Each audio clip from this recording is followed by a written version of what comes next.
Halo teman-teman semuanya, apa kabar? Semoga selalu baik ya. Pada kesempatan kali ini kita akan mempelajari tentang bagian-bagian mata dan fungsinya. Ada bagian-bagian mata yang terlihat oleh kita, namun ada juga yang tidak. Apa saja bagian-bagian mata tersebut? Yuk kita pelajari bersama-sama.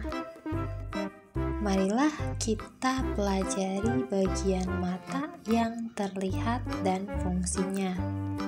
Perhatikan gambar ini ya, untuk mengetahui bagian-bagian mata yang terlihat oleh kita beserta fungsinya. Yang pertama, alis. Fungsi alis adalah melindungi mata kita dari air atau keringat agar tidak masuk ke dalam mata. Yang kedua adalah bulu mata. Fungsi bulu mata adalah melindungi mata kita dari benda asing seperti debu atau kotoran. Yang ketiga adalah pupil. Bagian mata di tengah iris ini yang berwarna hitam ya, merupakan celah tempat masuknya cahaya ke bagian dalam mata. Jadi, disinilah bagian mata yang menjadi tempat masuknya cahaya. Berikutnya adalah iris. Irislah yang menentukan warna mata. Fungsinya untuk mengatur jumlah cahaya yang masuk ke mata kita. Nah, untuk orang Indonesia biasanya warna irisnya itu coklat kehitaman. Untuk orang-orang Eropa biasanya berwarna biru. Berikutnya adalah sklera atau selaput putih. Bagian ini berwarna putih dan keras pada bola mata. Otot-otot yang membuat mata kita bergerak menempel pada sklera. Sklera juga berfungsi untuk melindungi bagian penting dalam mata. Berikutnya lipatan mata. Ternyata lipatan mata juga ada fungsinya ya. Lipatan mata merupakan kulit yang melindungi bagian depan bola mata, berfungsi untuk membasahi bagian depan mata dengan air mata saat mengedip. Tahukah teman-teman bahwa pupil itu bisa membesar dan mengecil? Pupil kita sensitif terhadap cahaya ya. Perhatikan gambar berikut. Nah, saat kalian berada di tempat yang terang, pupil akan mengecil agar cahaya yang masuk ke dalam mata tidak terlalu banyak.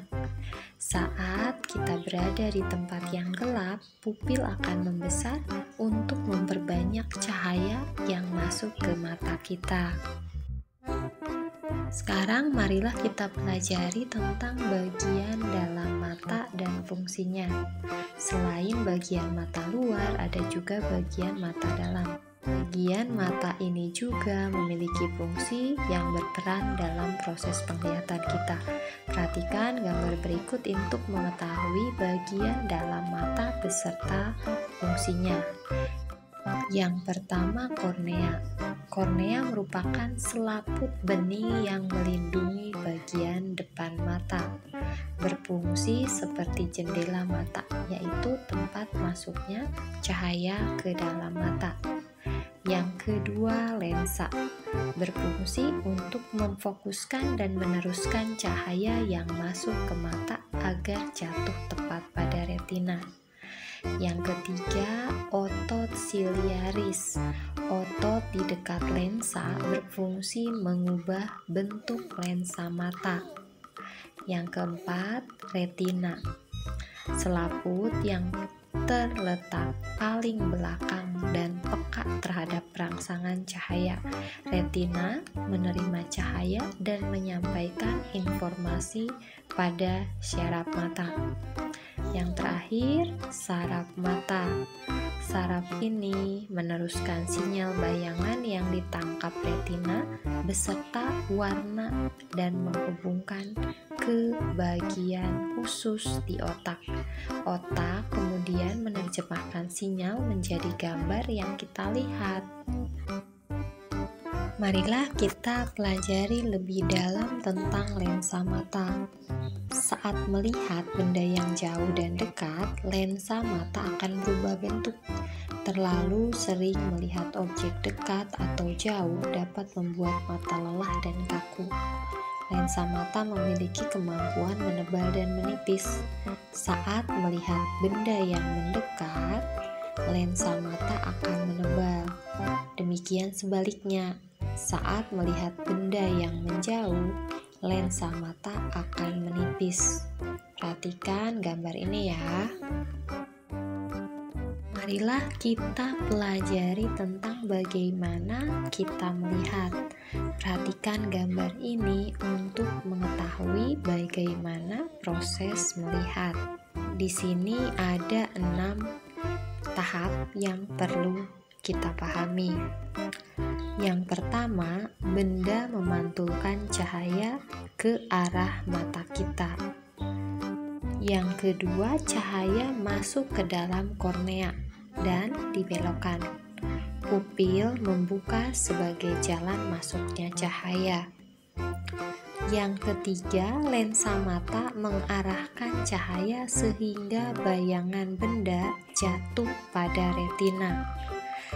Yang keempat, bayangan benda yang ditangkap oleh retina berbentuk terbalik.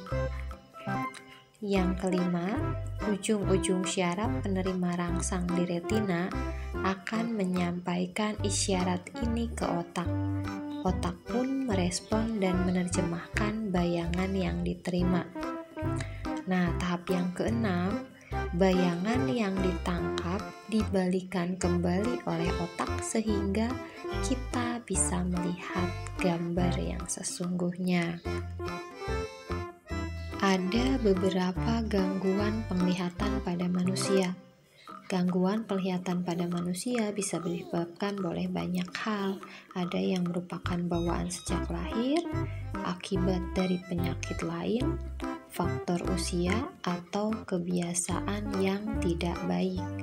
Beberapa gangguan penglihatan bisa diperbaiki dengan menggunakan kacamata khusus atau operasi. Berikut merupakan beberapa gangguan penglihatan pada manusia. Yang pertama adalah rabun jauh. Rabun jauh merupakan ketidakmampuan mata melihat benda-benda dalam jarak jauh secara jelas. Penyebabnya biasanya perilaku tidak sehat seperti membaca sambil tiduran, membaca dengan penerangan minim, terlalu lama melihat layar televisi, komputer, telepon pintar, melihat layar atau buku terlalu dekat, atau kurang mengkonsumsi makanan yang mengandung vitamin A. Gangguan ini bisa juga terjadi karena faktor keturunan. Penderita rabun jauh dapat dibantu dengan menggunakan kacamata minus. Berikutnya, gangguan mata rabun dekat. Rabun dekat merupakan ketidakmampuan mata melihat benda dalam jarak dekat secara jelas. Rabun dekat bisa disebabkan karena faktor usia dan umumnya mulai terlihat pada usia 40 tahun. Disebut juga dengan mata tua. Namun, rabun dekat bisa juga disebabkan karena faktor keturunan. Gangguan mata ini dapat dibantu dengan menggunakan kacamata rangkap untuk mata tua dan kacamata plus untuk rabun dekat. Gangguan mata yang terakhir adalah mata silindris. Mata silindris merupakan kondisi kelainan lengkungan pada kornea. yang menyebabkan cahaya yang masuk tidak fokus pada retina. Penyebabnya bisa karena kebiasaan buruk seperti membaca atau menonton televisi dengan posisi miring, membaca dan menonton sambil tiduran, atau karena faktor keturunan. Gangguan tersebut bisa dibantu dengan menggunakan kacamata silindris.